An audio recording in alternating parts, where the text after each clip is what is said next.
Kubla Khan, Samuel Taylor Coleridge. Structure, Summary, Analysis. Hello and welcome to the discourse. Kubla Khan is one of the most popular and appreciated poems by Samuel Taylor Coleridge that he wrote in 1797. The poem was first published in 1816 in a pamphlet along with his other poems Christabel and The Pains of Sleep. The subtitle of Kubla Khan is A Vision in a Dream. Coleridge also used another subtitle, A Fragment. Coleridge saw a dream, and when he woke up, he began writing his dream in poetic verse. However, he was interrupted before he could complete, and by the time he returned to writing, he forgot the rest of the dream, hence a fragment.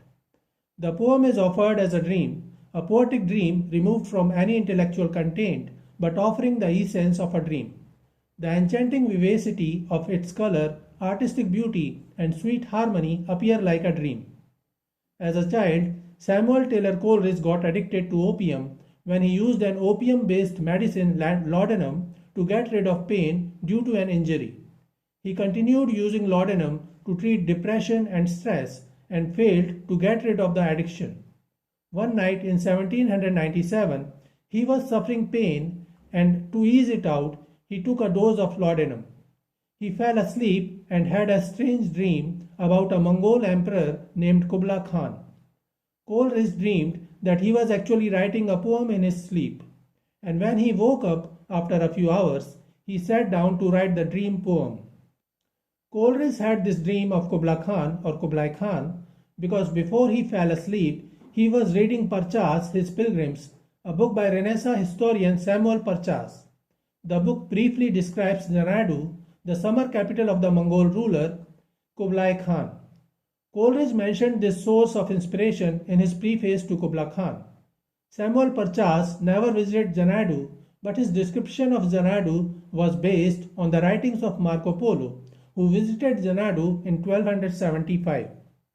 The main theme of the poem is the interaction between nature and man, as the speaker highlights the limits of man's creativity. The poem celebrates the power of human creativity while also recognizing that such creativity is limited, fragile, and quickly lost. The poem's dreamlike hallucinatory tone invites the reader to treat the speaker's descriptions as an allegory for creativity and the human mind. In the poem, he explores the depths of dreams and creates landscapes that could not exist in reality. The sunny pleasure dome with caves of ice exemplifies the extreme fantasy of the world in which Kubla Khan lives. While the speaker describes Kubla Khan's pleasure dome, not everything is pleasurable in the landscape. Along with the harmonious, beautiful, and pleasing aspects of nature, the poem also depicts the dangerous and threatening aspects of nature. This suggests that for Kubla Khan, pleasure constitutes not only natural beauty but also the violent aspects of nature. The speaker suggests that pleasure does not exclude violence. Rather, pleasure emerges from the tension between beauty and violence, or chaos. In Kubla Khan, nature is characterized by a rough, dangerous terrain that can only be tamed by a male explorer such as Kubla Khan. Structure of Kubla Khan. The poem consists of 54 lines set in 3 stanzas of varying length. The first has 11 lines, the second has 25, and the third has 18. The poem does not follow any strict metrical or rhyming pattern. The poet keeps jumping from one metrical pattern to another at different instances in the poem. However, Coleridge mostly used iambs in the poem. That is, most of the words in the poem are 2-syllable units in which the stress is placed on the second syllable. The poet used iambic trimeter, iambic pentameter, and iambic tetrameter. In the beginning stanza, the speaker describes the rushing of the river to the sea while offering a quick overview of the landscape. Hence, the lines appear fast-moving and short. The poem goes slow in the midsection and the lines become longer.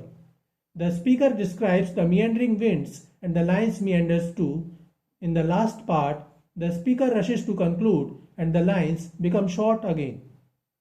The poem has many rhyming patterns without any regularity or order. In general, metrical patterns and rhyming schemes are used in a poem to offer a specific structure. However, the poet used meter and rhyme in this poem to suggest disorder, chaos, and dreamlike effervescence. The varying rhyming schemes add to the mystical, otherworldly nature of the poem. Coleridge used extended metaphor, simile, alliteration, chiasmus, enjambment, allusion, antithesis, parallelism, and personification in the poem. Summary of Kubla Khan. Stanza 1, lines 1 to 5. In Xanadu did Kubla Khan a stately pleasure dome decree, where Alph, the sacred river, ran through caverns measureless to man, down to a sunless sea. The speaker begins by mentioning Xanadu, the real name of a now ruined site in China on the Mongolian plateau, which encompasses the once capital city built by Kubla Khan, a 13th century Mongol ruler. The speaker narrates how Kubla Khan ordered a stately pleasure house to be built by the side of the river Alph. Alph is not a real river, rather it declares the beginning of the poet's vision or dream.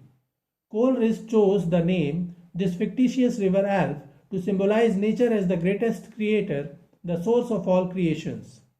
Alph is a contraction of the Greek alphabet alpha, which means first or prime. The speaker describes how this fictional river Alph flowed underground for a long distance through unfathomable caves into a sea where the rays of the sun could not penetrate. The measureless caves and sunless sea symbolize darkness or absence of light or reason. This suggests that the speaker is interested in reason or nature as much as he is interested in supernatural, mystical, sleep, or death. Alliteration has been used in line 1, the sound of K in Kubla Khan, and line 2, the sound of D in dome and decree. Stanza 1, lines 6 to 11. So, twice 5 miles of fertile ground, with walls and towers were gilded round, and there were gardens bright with sinuous rills, where blossomed many an incense-bearing tree, and here were forests ancient as the hills, and folding sunny spots of greenery. After mentioning the measureless caves and sunless sea, the speaker talks about the exact measurements required for fulfilling the order of Kubla Khan to make the pleasure dome. A piece of fertile land, twice 5 miles or 5 miles on the riverside and 5 miles on the other side, was enclosed with walls and towers all around. There are gardens and snaky channels of water, sinuous rills running through. Exotic trees grow here, bearing incense, aromatic fragrances. Ancient forests are present too, with sunlit clearings. The speaker offers a contrasting mixture of reality and imagination while describing the pleasure dome in Xanadu. The landscape encloses both the rational, measurable, and sunlit spots of greenery and the irrational, immeasurable, deep caves, sunless sea, and dark ancient forests. In line 9, the speaker describes incense-bearing trees blossoming recently in the man-made garden, while in line 10, he describes the natural ancient forests, suggesting the forests have been for a long time. This inversion of time or contrast suggests chiasmus. Stanza 2, lines 12 to 19.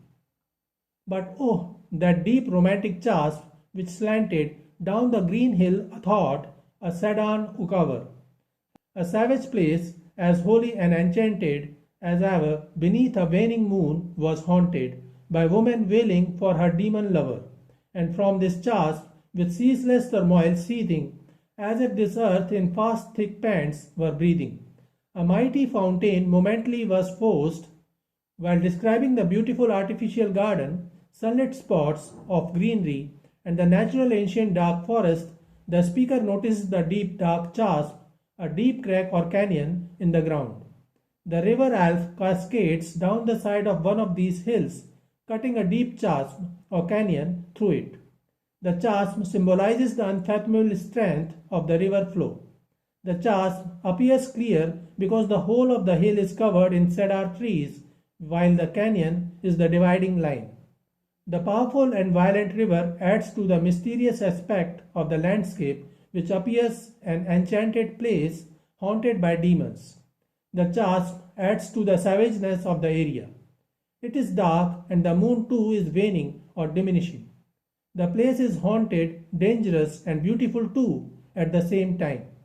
It appears as if the beautiful woman is crying for her lover, who is a demon. The speaker is not introducing any new character in these lines, but he is describing the romantic aspect of this seemingly haunted, dangerous, yet attractive landscape where Kubla Khan has chosen to make his pleasure dome. The river continues to flow and hit the ground, deepening the chasm, and as the water falls from the hill, the ground bears it while panting. Though a river, a fountain continuously flows, the speaker describes it as if a new mighty force is generated every new moment. Coleridge personifies the earth as a kind of seething, breathing, living thing. The rushing water becomes the sound of its fast, thick pants, as if the earth is really tired and defeated. Stanza 2, lines 20 to 27. Amid whose swift half-intermittent burst, huge fragments vaulted like rebounding hail, or chaffy grain beneath the thresher's flail. And mid these dancing rocks, at once and ever, it flung up momently the sacred river. 5 miles meandering with a mazy motion, through wood and dale the sacred river ran, then reached the caverns measureless to man. The speaker continues to describe the river Alf bursting on the rocks as it falls down the hill. The river is bouncing off the rocks, splatters the water and reminds the speaker of the clatter of hail or grain raining down out of the air as it is being separated from the shaft. All this imagery offered by Coleridge is meant to incite a sense of awe and reverence towards the wild natural force symbolized by Alf.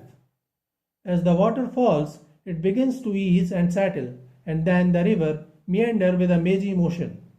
The whole imagery suggests that the water is falling fast and furiously down the hill into the chasm. The river is rushing down a deep canyon cut into a wooded hillside. It appears the hill is not too high, and that is why the water bounces off the rocks and creates a tumultuous, chaotic atmosphere, and then the river flows gently, meandering through wood and dale until it reaches the caves of immeasurable dark, deep caves. Momently, miles, meandering, mazy, motion, measureless, all shows alliteration. Stanza 2, lines 28 to 36. And sank in tumult to a lifeless ocean, and amid this tumult Kubla heard from far ancestral voices prophesying war. The shadow of the dome of pleasure floated midway on the waves, where was heard the mingled measure from the fountain and the caves. It was a miracle of rare device, a sunny pleasure dome with caves of ice. The river flows gently for a while, and then it falls or sinks down into the sunless, lifeless ocean. The speaker has not mentioned the protagonist yet, but now he does. He hears the echoing of the tumultuous river as it falls down the hill, and then observes it sinking down the lifeless ocean, and this reminds him of the violent wars of the past, as he hears ancestral voices prophesying war. Kublai Khan was the grandson of Genghis Khan. Obviously, he had seen a lot of violence and war.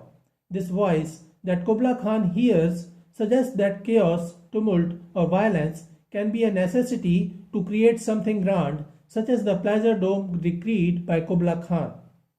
The speaker then describes the pleasure dome, which appears to cast a shadow on the river as it falls down the hill to the chasm to meet the lifeless ocean. The speaker says that the reflection of the pleasure dome fell between the fountains, mingling with the echoing sound coming out of the caves, creating for the onlooker an illusion of really rhythmical music. The top of the building was warm because it was open to the sun, while the low-lying chambers were chilled with never-melting ice. The poem continues to express the deep contrast between the dome and the caverns, natural versus man-made, above ground and below ground, symmetrical and irregular, measurable and immeasurable, sunny and frozen.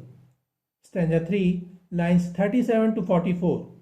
A damsel with a dulcimer, in a vision once I saw, it was an Abyssinian maid, and on her dulcimer she played.